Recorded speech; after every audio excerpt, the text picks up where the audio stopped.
We have had a flurry of college hockey players leaving Boston University today to turn pro, so we're going to discuss all those contracts that they've signed with their NHL clubs. Plus, we also have some other entry-level contracts for some junior players, as well as the ageless wonders. Zdeno Chara has signed a one-year extension to remain with the Boston Bruins. We'll get into all the latest signings coming up next.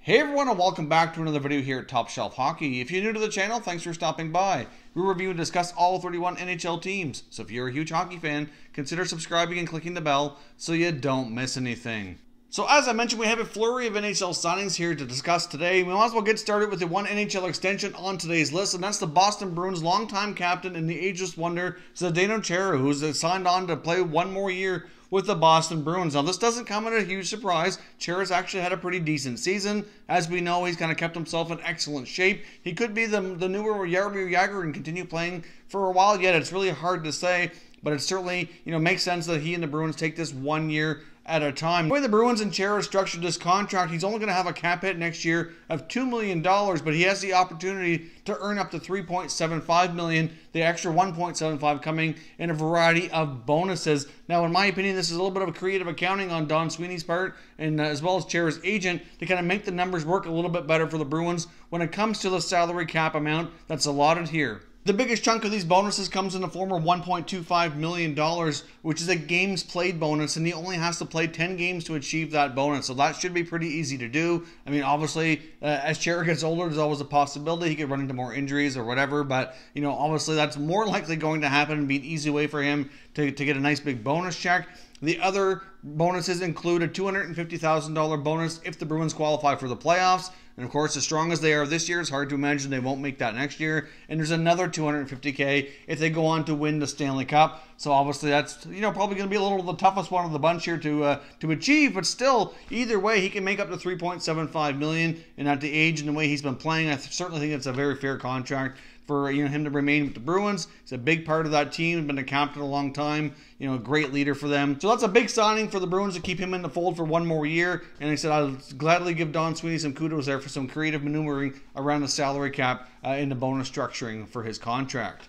Now, as I mentioned, we have a flurry of players signing here from college, as well as a junior player signing as ELC. Let's get started with the junior player first with Joseph Woll, the goaltender for the Toronto Maple Leafs organization, who's had an absolutely phenomenal junior season, arguably one of the top goaltenders, if not the top goaltender in Canadian junior hockey this season. So, of course, Joseph Woll certainly has the potential to be a goalie of the future for the Maple Leafs. He comes with a high pedigree, a lot of success here. So we'll see how he fits into the Maple Leafs plans here next year and beyond. Obviously, Frederik Andersen's not leaving the starters net anytime soon, but certainly Garrett Sparks hasn't been the greatest for the backup role this year, and he's only got one more year left on his contract. They do have some other guys down in the minors as well that he can compete with, and we'll see where Joseph Woll falls next season, but I wouldn't be surprised to see him in the American Hockey League, and maybe in a couple years' time, he can compete for that backup spot, maybe even a little bit sooner if things don't work out here with Garrett Sparks. The BU Terriers have had a flurry of players turning pro and have a bit of a mass exodus going on here. And of course, they're coming off a little bit of a down season, and all these guys want to get into their professional teams. Now, let's get started with the Philadelphia Flyers signing 2018 first-round selection Joel Farabee. Of course, Farabee was a pretty solid goal scorer with the United States National Team Development Program before he attended BU. Had a very solid season there, was Hockey East Rookie of the Year.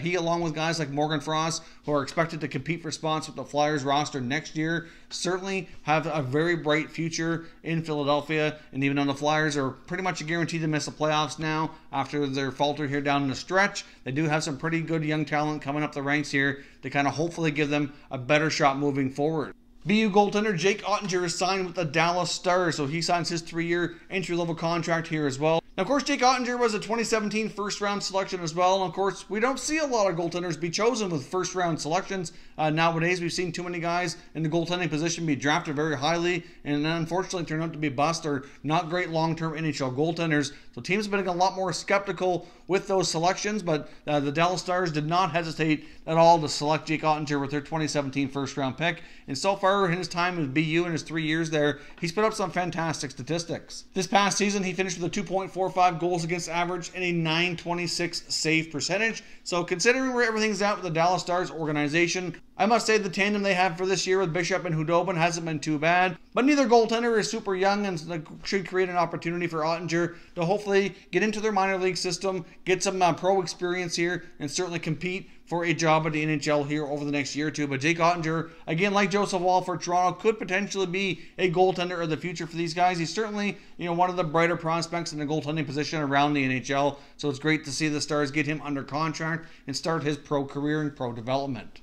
The Nashville Predators have signed their 2016 first-round selection and former BU captain now Dante Fabbro to his 3-year entry-level contract as well. Of course, Fabbro put in 3 seasons with BU. Like I said, it was captain here most recently. He's a very, very mobile, puck-moving defenseman. Fabbro is a pretty solid two-way defenseman, but I do believe has a lot of offensive upside. He's had an opportunity to play for Team Canada on multiple occasions. He's looked really solid in international play as well in his time in BU here. So he's certainly developed some leadership skills along the way as well. And obviously, as we know, the Predators have a pretty solid D-core, one of the better ones in the league. But as they encounter some salary cap complications over the next couple of years, they have a lot of big names on that blue line signed to some lucrative contracts. The Roman Josi extension is kind of looming large here in the next little while. So as that blue line gets more expensive, they're going to need some guys like Fabbro to be able to take on bigger roles here over the next year or two to keep that blue line just as solid, but hopefully a little bit more affordable. And he certainly has the pedigree to do that. So great signing by the Nashville Predators. I know there was some concern previously that he may go back for his senior year and might actually test free agency. So nice to see the Predators get him under contract. That's a big signing for them, and he could very well be a big part of their future. And the last BU player to sign a contract today was defenseman Chad Krys, who was a 2016 second-round selection of the Chicago Blackhawks. Of course, he put in his 3 years with the BU Terriers as well. His most recent season that just finished up here, he put up 20 points in 30 games. So again, another guy who's got a lot of experience here through the college hockey ranks and is now ready to turn pro. The Chicago Blackhawks have been able to get a lot of great defensemen under contract here and drafted in the past couple of years. As we know, that blue line's been very problematic as some of their top guys like Brent Seabrook and Duncan Keith get a little bit older and have a lot more wear and tear in their bodies and aren't quite the same players they used to be. So they're going to need some of these young defensemen to really step up here, and they have quite a few of them now under contract that they've drafted over the past couple of years. So be nice to see them all work their way into the Chicago lineup and make that blue line a lot more respectable here over the next few years. So that is all your news and notes regarding NHL and college hockey signings here for today. So certainly there very well could be some more here as the college hockey season winds up. I know a big one that we're kind of waiting on as well as Cale Makar of the Colorado Avalanche, but of course his season is not wrapped up at UMass Amherst as of yet. But I know that the Avalanche are anxious to get him under contract, and we're certainly hoping that he can get into a couple of regular season games and get, obviously have some action under his belt before the playoffs, assuming that they make it. And they're kind of hanging on here right now by a thread. We'll see if they can get in and if he can be a factor at all in the 2019 playoffs. But he's probably the biggest name still out there that we are expecting to get signed as soon as his season is wrapped up. If you're new to the channel here, I hope you consider subscribing. We cover all 31 NHL teams, and there's plenty of content here for all hockey fans to enjoy. So if you're new, please hit the subscribe button and give this video a thumbs up before you go. I would appreciate it if you did. As always, thank you very much for watching, everybody. We will catch you next time.